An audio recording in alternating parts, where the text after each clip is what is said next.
కాశీ క్షేత్రంలో ఉన్నటువంటి ప్రాచీన దేవాలయాలు ఏ ఆలయం కూడా అలవోకగా ఏదో అపజాడ్గా నాకు ఇక్కడ పెట్టాలనిపిస్తే ఇక్కడ లింగం పెట్టానని చెప్పనేటటువంటి దృష్టితో చేసినటువంటివి కావు.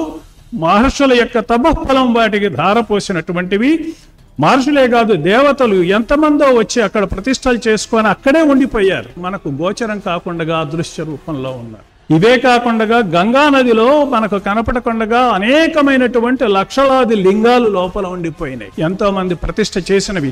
ఈవేళ మనం చూస్తున్నటువంటి మణికర్ణిక ఘట్టం అనేటటువంటిది ఒక చిన్న కోనేరులాగా కనపడుతోంది, కానీ దాని యొక్క విస్తృతి గంగా నదిలో సగం వరకు ఉంది. భగీరథుడు తపస్సు చేసి గంగా నదిని తీసుకురాక ముందు అక్కడ ఉన్నటువంటిది మణికర్ణిక మాత్రమే. తర్వాత భగీరథుని తపఃఫలంగా ఆయన తీసుకొచ్చాడు, గంగా నది ప్రవహించి ఈ మణికర్ణికను కూడా దాన్ని కూడా కలుపుకొని ప్రవాహం సాగిస్తూ ఉంటే దీనికి చోటు లేక ఈ చక్రతీర్థం మాత్రమే ఇప్పుడు మనకు మిగిలింది. అయితే దాని యొక్క చైతన్య శక్తి మాత్రం ఏమాత్రం తగ్గలేదని చెప్పని మనవి చేస్తున్నాను.